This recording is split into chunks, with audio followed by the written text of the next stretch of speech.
When you think about VR, you think of the movie Ready Player One. Well, what if I told you that there was a headset that actually looks like the headset from Ready Player One? That's right, today we will be checking out the PICO 4, as the PICO team have reached out and sponsored me to review the device. This will be an early impressions video as I just got the device, and this will be my honest and live reactions, and I will be comparing it directly to the Quest 2, since it is a direct competitor. Talking about competition, remember, we have our 60k subscriber special giveaway on right now, where the winner can choose any game on the Quest, PSVR 2, and now even the PICO. And to enter, simply like the video, subscribe to the channel, put on bell notifications, and comment hashtag waqman60k down below. Well, let's get straight into the video. So, I'm going to split the review into 3 separate parts. This video will be my early impressions with the device. Then, in the next video, I will be talking about how it compares for PC VR. Then in the final, what I think overall after spending a little while with the headset, and if it's actually worth getting over the Quest 2. So let's get to the unboxing and impressions. As you know, I use the Quest 2 mainly. So we're going to see how does the PICO 4 actually stack up. So let's get unboxing.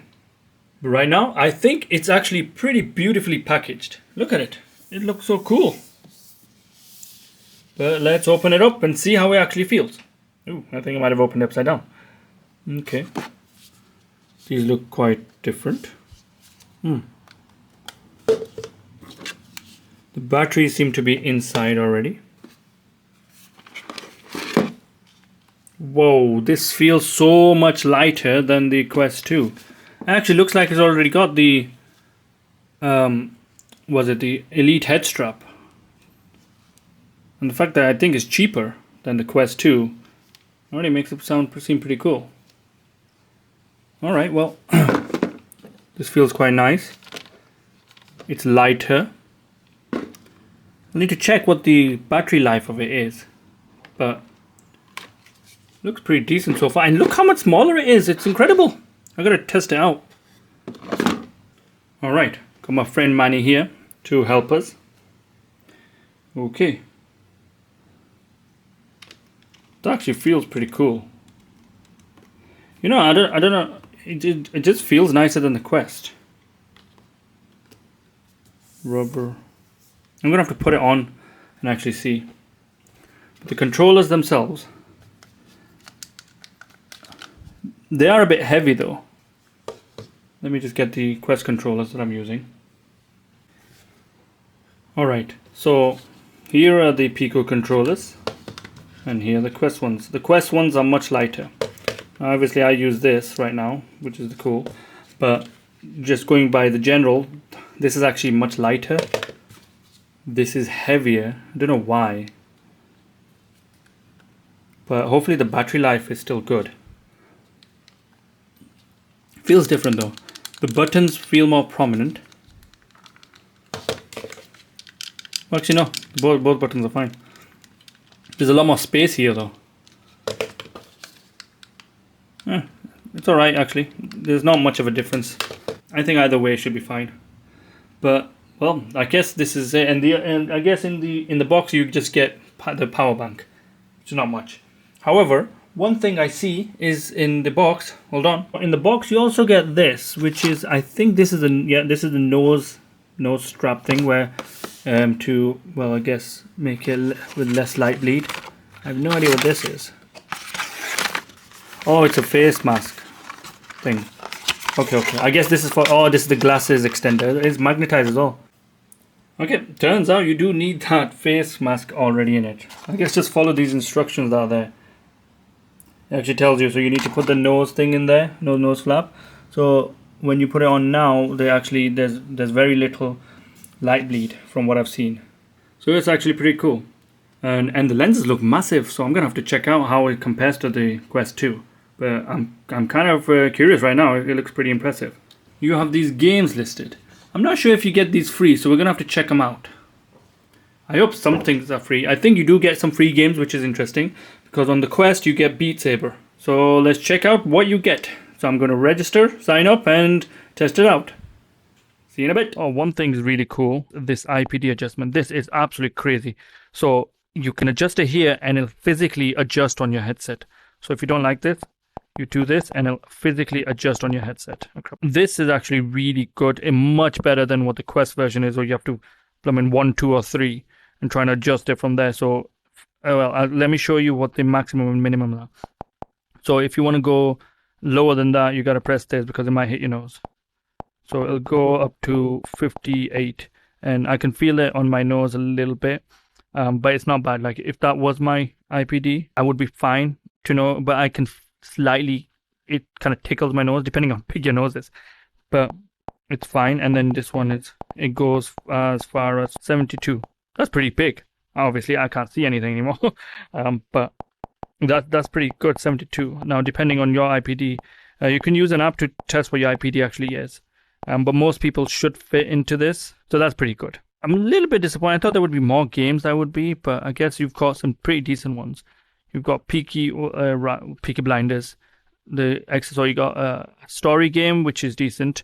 You got a exercise game and a golf game. But I don't know what this Wanderer is, but I'm going to check it out now. You can tell that this is lighter than the Quest easily. Let's go to England. That's pretty cool. I wonder if I can just walk around without. That's cool. Can I put an address in? This actually looks really good, you know. Wow, Wanderer is not too bad, to be honest. Damn. Can we go here? Whoa. That's pretty cool.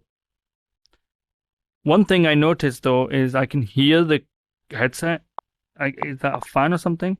Alright, so let's talk about my initial impressions. I think the Pico 4 is actually a very good competitor for the Quest 2. It actually beats it in some parts as well. My favorite thing about the headset is the fact that the IPD can be adjusted within the headset itself and will physically change on the headset.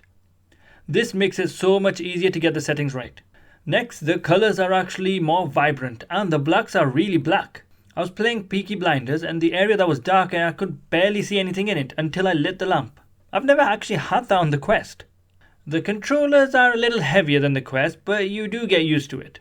Tracking wise, I haven't been able to tell much of a difference as of yet, so I will need to test it out a little bit more before I can tell.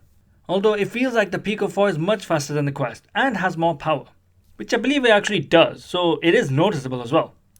When playing on the Quest 2, some games do have some noticeable lag, but I've not experienced the same lag on the Pico 4 yet. However, take into consideration I've had my Quest 2 since it was released, so that could play a factor.